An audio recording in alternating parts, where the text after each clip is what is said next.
毎度ショーズです。これはオプションのですね、煙突カバーになりますね。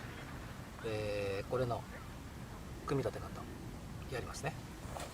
普段はこういう平らな状態で収納しています。で、これをですね、もうこう自分でこうある程度丸めてですね、こんな感じかな、半丸ぐらいで、こっちもこう丸めてと。で、この状態からですね、こうかな、この角穴にこの見えますかね、このフックを角穴に刺すと。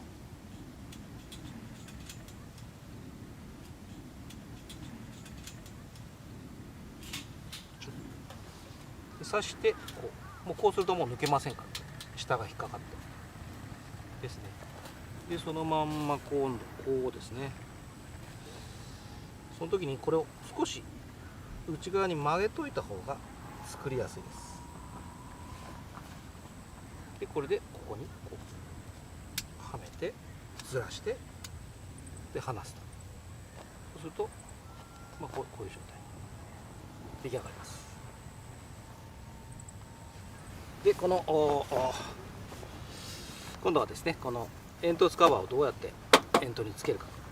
煙突長方形ですからね、ちょっとこんなような、これをこう潰してですね、こう上からスーッとこう入れて、それでですね、これ潰して離すと止まりますから。でこう好きな位置で使ってください。以上です。